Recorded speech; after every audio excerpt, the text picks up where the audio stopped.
I was 40. 3 years into my service to the administratum when I was assigned to Caith's Crown, a minor industrial world of little strategic importance but of extraordinary productivity. At least, that was the official language of my commission. I was to conduct an efficiency audit, ensure that the planet's tithes of grain and textile exceeded their quotas, and submit a report to Segmentum headquarters. It should have been routine. One more audit among thousands. Another stack of parchment to be stamped, sealed, and forgotten. Yet, what I discovered there has destroyed me, or perhaps destroyed, is too narrow a word. I have been dissolved, transformed, made part of something larger, stranger, infinitely more seductive. Write these words in my quarters, though quarters no longer feels right, for the walls pulse faintly in rhythm with my own breathing, and I know the Arbites will never read them. The Vox relay has long since fallen silent. Even if they were to come, even if a fleet of black ships descended, they could not unmake what I have seen. What Caith's Crown has become is irreversible. They call the workers the contented. Not slaves, not indentured serfs, not servitors. The contented. When I first heard the term, I assumed it was a translation of some local dialect, a bureaucratic error. But when I toured the manufactoria, the foreman used it freely, proudly. The contented, he told me, his lips curling in a smile that seemed almost shy. They require no whips, no chains. They labor because labor is joy. I thought him deluded, or perhaps simply lying to impress me. But then I saw them. Rows of men and women, bodies bent beneath machines grafted crudely to their flesh, their hands replaced with shears, welders, looms, their spines bristled with iron studs, their throats punctured with vox, nodes that emitted low, moaning chants in time with their work. Yet their faces, Emperor preserve me, their faces were radiant, eyes wide, lips parted, every motion accompanied by gasps of ecstasy. They worked as though each stitch, each weld, each cut was an act of love. I watched one woman weaving fiber into bolts of cloth. The motion was slow, deliberate. Each thrust of the loom a shudder of pleasure across her skin. Sweat ran down her chest. Her breath came ragged, her body trembled. But she never paused. When the overseer struck her with a shock, maul for slowing her rhythm, she cried out not in pain but in rapture. She thanked him. I confess I could not watch long. My pen shook as I recorded the figures, though part of me wondered if the trembling was not horror, but something else, something nearer to hunger. The servitors are not born, they are made. I was granted audience at one such ceremony, though I wish I had not.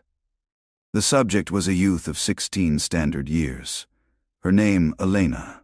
She entered the chamber unbound, unafraid, escorted by her parents who wept not with sorrow but with pride. She disrobed willingly, kneeling before the altar where the Magos and his attendants stood waiting. The procedure was crude, grotesque. Rusted augmetics, wires fraying, blades dulled with overuse. They drove a spinal implant into her back with a hammer, the wound spraying blood across the floor. She screamed once, but then the implant activated. Her scream turned to a sigh. Her eyes rolled back. Her lips parted in a smile of serenity so pure it made my throat ache. To test her implant, they set her to work at a loom.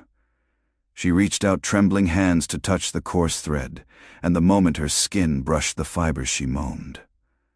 Her fingers worked with frantic intensity, winding, weaving, cutting, bleeding. Her own blood slicked the thread, and still she smiled. Still, she gasped. Still she begged for more. I looked at her mother, expecting horror. but her face was alight with joy. "She has found her purpose," she whispered to me, as though confiding a secret. It was the governor himself who escorted me to the cathedral, as though proud of the blasphemy.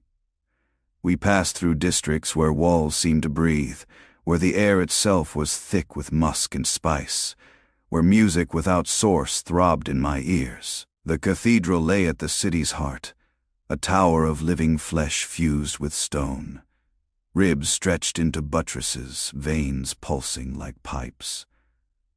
Inside, I beheld the true fate of the contented. Their bodies were fused into the architecture, thousands of them spines, elongated into pillars, rib cages pried open into arches, faces melted into masks of bliss. Their hearts pumped fluids into the walls. Their lungs provided air for the hymns. Their tongues, dozens, hundreds of them, stretched into organ, pipes that filled the chamber with song. It was not music as mortals know it. It was a low, throbbing hymn, half moan, half scream, a litany of endless pleasure that vibrated through my bones until my knees gave way. The governor lifted me up, smiling with paternal warmth. "This is devotion," he said. "This is purpose." I should have recoiled. I should have prayed, cursed, demanded retribution. Instead, I listened, and in that moment, I understood why they called themselves the contented. I tried, for a time, to maintain my detachment. I recorded my observations in neat script, compiled efficiency reports, tallied production outputs, but my notes became inconsistent. Figures blurred, margins filled with phrases. I did not recall writing, exquisite rhythm, unbroken hymn, beauty in agony.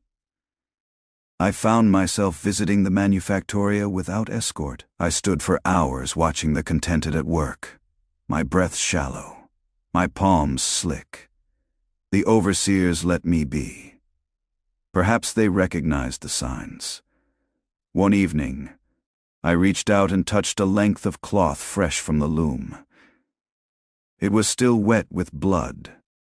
The fibers were coarse, sticky, rough against my skin, and yet the texture sent a shiver through me so intense I nearly collapsed. My vision blurred, my body quaked, and for a long moment I understood what Elena had felt when she first touched the thread. When I returned to my quarters, I found the sheet stained with blood. I could not remember cutting myself. I could not remember sleeping at all. The administratum will mark Kaith's crown as overdue. The transport Righteous Fury will be listed as lost. My name, Junior Trade Inspector Lydia Varric, will vanish into the silence of forgotten files. But none of that matters, for I have seen the truth.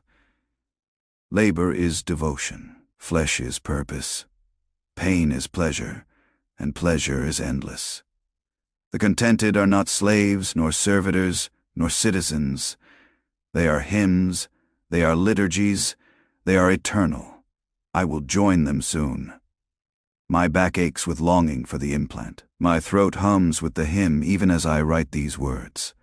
Already the walls of my chamber vibrate with me. Already the air tastes of musk and copper. When the surgeons come, I will not resist. I will open my arms, bare my back, and accept the augmetics. My body will bend. My blood will spill. My voice will fuse with theirs. And then I too will be contented. So I end this report not with warning, but with invitation. Come to Kaith's crown. See the cathedral of flesh. Hear the hymn. Touch the thread. And when you do, you